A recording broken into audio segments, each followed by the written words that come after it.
চুমুকে। সুপ্রিয় দর্শক, আজকে আমাদের মাঝে উপস্থিত রয়েছেন সঙ্গীত শিল্পী পিজিত মহাজন। শুভ সকাল, কেমন আছেন? শুভ সকাল, কেমন আছেন? আমি বেশ ভালো আছি, আপনাকে অসংখ্য ধন্যবাদ। শুরুতেই জানতে চাই সম্প্রতি কি কি কাজ নিয়ে এখন ব্যস্ততা চলছে? আমাদের ফোক মিউজিক নিয়ে, আমাদের বাংলা মিউজিকের দারুণ একটা সময় এবং আমাদের শেকড়ই হচ্ছে ফোক মিউজিক। সো অনেকগুলো ফোক গান একসাথে করে একটা গান হচ্ছে ম্যাশআপ, আশা করছি ভালো হবে, দেখা যাক। ডেফিনেটলি, আমরাও সেটাই আশা করছি। আমরা রিসেন্টলি দেখেছি আপনি নচিকেতার সাথে দেখা করেছেন। সো সামনে কি আগামীতে কোনো কাজ আসছে কিনা, বা কি পারপাসে আসলে এই সাক্ষাৎটা হয়েছে?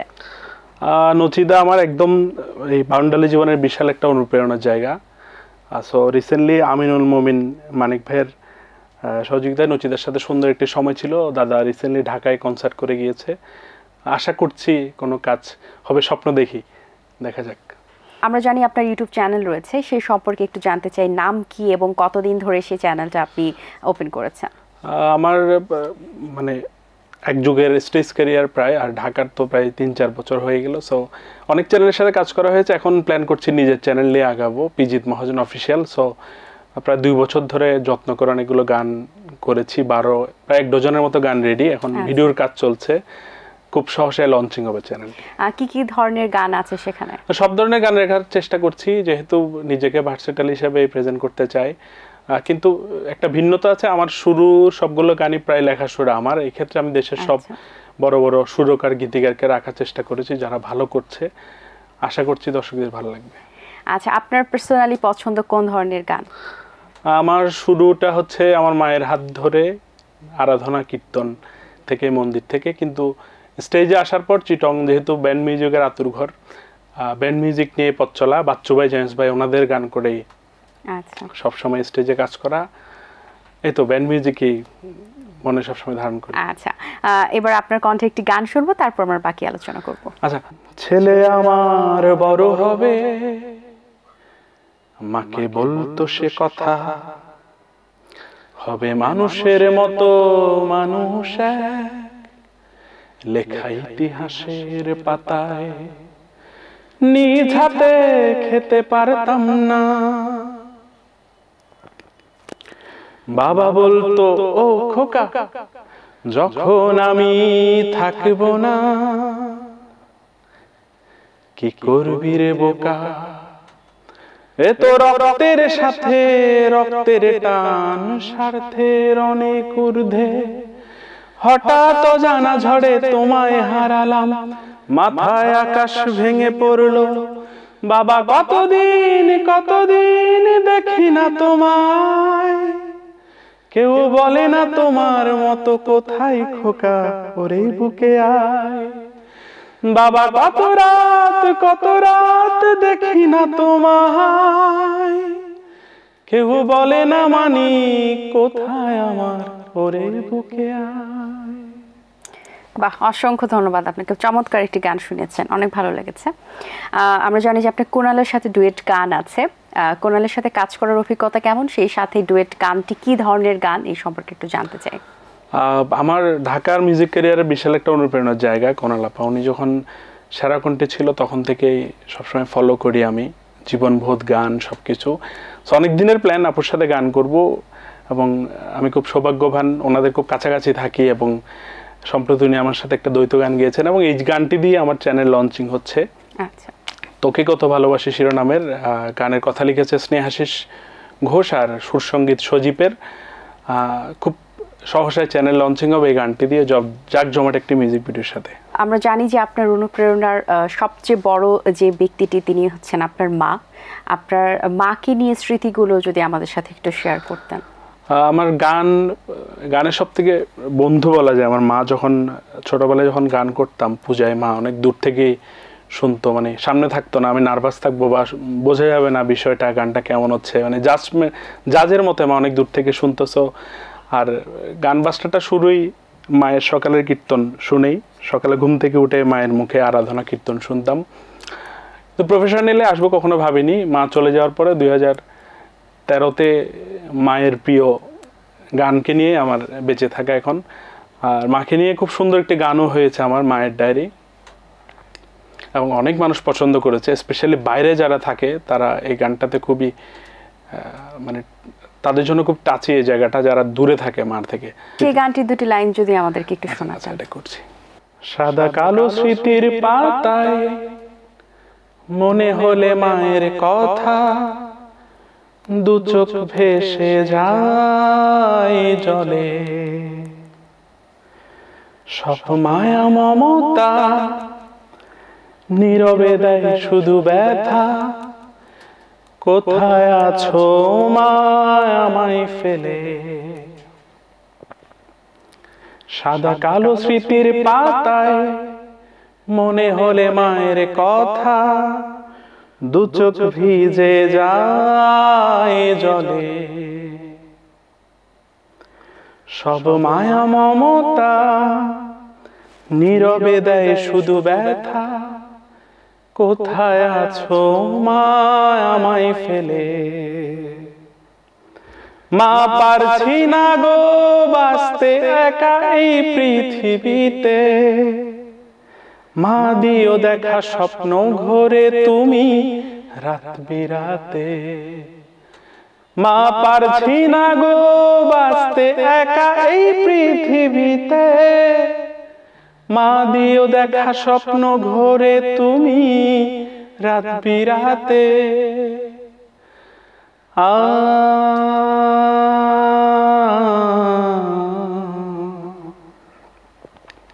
আ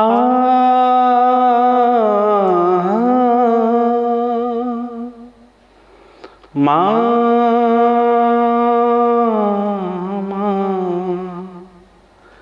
মা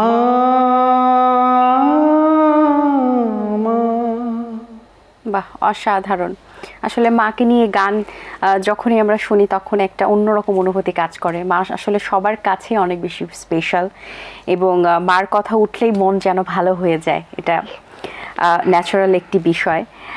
আমরা জানি যে আপনি চট্টগ্রাম থেকে এসেছেন, চট্টগ্রাম থেকে সে আপনার গানের যাত্রাটাও শুরু হয়েছে। আপনি এখন স্টেজ শো করছেন, স্টেজ শোতে কি কেমন এনজয় করেন, এবং সেই সাথে দর্শকদের সাথে কানেক্টিভিটিটা কেমন হয়ে থাকে? আমরা যারা প্রফেশনালি গানকে ভালোবেসে জীবন পার করছি, সবার জন্য স্টেজটা অনেক বড় একটা জায়গা।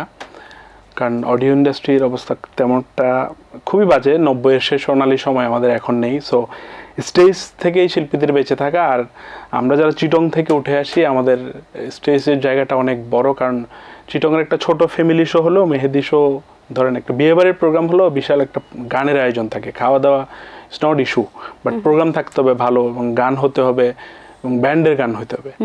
সো আমারও ব্যান্ড থেকেই পথ চলা শুরু। আমরা বন্ধু বান্ধব কয়েকজন মিলে ব্যান্ড চাটগা আমার একটা ব্যান্ড করেছি, 1 দশক পূর্তি সম্প্রতি আমরা মৌলিক গান প্রকাশ করব। আমাদের গানটিও লিখেছেন, সুর করেছেন ন্যাশনাল অ্যাওয়ার্ড প্রাপ্ত সুরকার প্লাবন কুরেশি, ওটা প্রকাশিত হবে। আর স্টেজ সবসময় প্রাণ পায়, মানে এমনি গান গাওয়া, আড্ডায় গান গাওয়া, এর থেকে বেস্ট হচ্ছে স্টেজ। যত ক্রাউডের মাঝে একজন শিল্পী গান গাইতে পারা, এর থেকে বড় প্রাপ্তি আর নেই।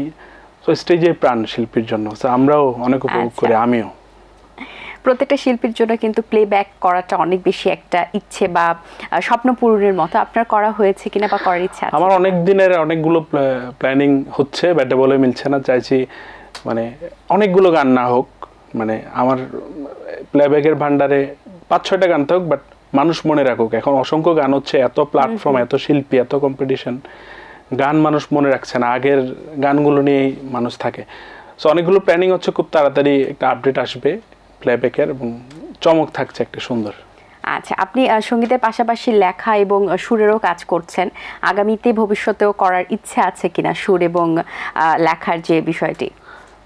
আমার প্রথম দিকের প্রায় সবগুলো গানই আমার নিজের লেখা শুরু করা। একদিকে বলা যায় তখন দেশের অনেকের সাথে পরিচয় ছিল না, বড়দের সাথে ওই অ্যাপ্রোচটাও করতে আনিজি, যার কারণে নিজে লিখতাম, সুর করতাম। আর যার নিজে থেকে আসে, যেখানে ধরেন আমার একটা গান রেডি হয়েছে, যেটা ক্লোজআপের অন্টির সাথে ডুয়েট করেছিলাম, ওটা করোনার সময় লোকাল বাসে বসে বসে করা, তোমার পাগল গুনগুন করতে করতে হয়ে যায়। সো লিখে ফেলি, সুর করে ফেলি। আর এখন চেষ্টা করছি একদম দেশের যারা কাজ করছে সবাইকে নিয়ে লিখতে শুরু করতে। আর লেখা সুরটা তো ভেতরের শিল্পীর জায়গা, যখনই আসে চলবে, এটা চলতে থাকবে সবসময়। আচ্ছা, ভবিষ্যতে নিজেকে কোথায় দেখতে চান? পিজিত মহাজন ভালো গান করে, জাস্ট এটুকুই শুনতে চাই, মানুষ চিনুক। আমার মায়ের স্বপ্ন ছিল, একসময় অনেক অনেক কষ্ট হয়ে এই জায়গায় আসছি। গান বাজনা নিয়ে আগানো, জীবন চলা অনেক কঠিন। আর আমি যেখান থেকে উঠে আসা, চট্টগ্রামের রাঙ্গুনিয়া, ওখান থেকে মিউজিক্যালি আশেপাশে থেকেও কেউ নেই, মানে 10 গ্রাম 10 ইউনিয়ন থেকেও গান বাজনা নিয়ে কেউ লাইফে সিরিয়াসলি আগায় নাই। সো আমি একাই এসেছি, যার কারণে অনেক অনেক কিছু শুনতে হয়েছে সবসময়। এখন কেটে গিয়েছে, গ্রামে গেলে এখন আগের থেকে পরিবেশটা চেঞ্জ, হই হুল্লোড়। এখন অনেকে গান শিখতে যাচ্ছে, গ্রামে গানের স্কুল হচ্ছে, যে গান দিয়ে কিছু একটা করা যায় জীবনে। সো ভালো লাগছে। আপনার এখন পর্যন্ত আপনি বলছিলেন 1 ডজন আপনার ইউটিউবে গান রয়েছে, মৌলিক গানের সংখ্যা কতগুলো? আমি বেসিক্যালি স্টেজে জ্যান্স ভাই বাচ্চু ভাই করলেও, আর এমনিতে নচিদা সুবিদ্যার গান শুনলেও আমি আমার রিলিজকৃত সব গানই মৌলিক গান, এবং অত বেশি গান করি না। আমি যা করি চেষ্টা করি মানুষ মনে রাখুক, এবং যে কটি গানই করেছি সবই স্টেজে করি, মানুষ শুনতে চায়। দর্শকদের থেকে বড় কথা হচ্ছে মিউজিশিয়ান শিল্পীদের অ্যাপ্রিসিয়েশনটা পেয়েছে, এটা কিন্তু খুবই কঠিন। হ্যাঁ, আপনি একটু রিদমিক একটা কিছু করলেই মানুষের কাছে পৌঁছে যাবে, বাট আপনার পাশের শিল্পীদের থেকে আপনি অনুপ্রেরণা পাওয়া কঠিন, কারণ শিল্পীরা তো সব বোঝে কি হচ্ছে, কি লিখছে, কি সুর হচ্ছে। সো আমার প্রকাশিত মৌলিক গান প্রায় 16টার মতো, আর বিভিন্ন চ্যানেলে এখন নিজের চ্যানেলের জন্য কাজ করছি প্রতিনিয়ত। নিজের চ্যানেলের জন্য 12টির মতো প্রায় গান রেডি, এগুলোর ভিডিওর কাজ চলছে। এখন বিশাল একটা জায়গা, মিউজিক ভিডিও না হলে গান হয় না। না হলে আমার গান হতো এতদিন 50-60টা রিলিজ হয়ে যেত, কিন্তু ভিজুয়াল অ্যারেঞ্জমেন্টের জন্য অনেক ব্যাক বহাতে হচ্ছে। আশা করছি গানগুলো ভালো লাগবে, খুব যত্ন করেই করা আমার গানগুলো। আচ্ছা, আপনার কাছে কোনটা ইম্পর্টেন্ট, কোয়ালিটি নাকি কোয়ান্টিটি? কোয়ালিটিটা অনেক অনেক ফ্যাক্ট। আমি বললাম মারা যাওয়ার আগে যদি অ্যাটলিস্ট আমার 100টা গান থাকে, 100টার মধ্যে মানুষ 50টা মনে রাখলেও এনাফ, মানে 1000 গান দরকার নেই। সো কোয়ালিটি অনেক বড় ফ্যাক্ট। আচ্ছা, সঙ্গীতে আপনার আইডল কে? আমি স্টেজে সবসময় তো বললাম বাচ্চু ভাই, জেমস ভাই করি, আর শুনি হচ্ছে সুবীর নন্দী, নচিতা। আর আমার লাইফটা পুরোটাই যার সব কিছুতে মিলে যায়। আমি থমকে গেলে যার গান শুনি। এখন রিসেন্টলি বন্ধুর জীবনে, উঁচু নিচুর জীবনে নচিকেতার বিশাল একটা ফ্যাক্ট। আইডল জীবনে চলতে চলতে অনেক কিছু চেঞ্জ হয়। হ্যাঁ, সো এখন নচিতাকে বলতে যাই, ওনার যখনই থমকে যায় ওনার গান শুনি, যখনই জীবনের সাথে মিলে যায়, সব এখন নচিতা আইডল, এখন বলতে অনেকদিন ধরে। আচ্ছা, এবার আপনার কণ্ঠে আরেকটি গান শুনতে চাই। হে জীবনে আমি আর তো ভালোবাসবো না, ভালোবাসায় আছে শুধু দুঃখ যন্ত্রণা। ও ভালোবাসায় আছে শুধু কষ্ট যন্ত্রণা। তুই আর আমি আর তুই, আর কেউ ছিল নাকি? সকাল সন্ধে ছিলি পাশে, রাইতে দিলি ফাঁকি। তুই আর আমি আর তুই, আর কেউ ছিল নাকি? সকাল সন্ধে ছিলি পাশে, রাইতে দিলি ফাঁকি। এ জীবনে আমি আর তো ভালোবাসবো না, ভালোবাসায় আছে শুধু দুঃখ যন্ত্রণা। ও ভালোবাসায় আছে শুধু কষ্ট যন্ত্রণা। অসংখ্য ধন্যবাদ আপনাকে, অনেক ভালো লেগেছে আপনার সাথে কথা বলে। সবসময় ভালো থাকবেন।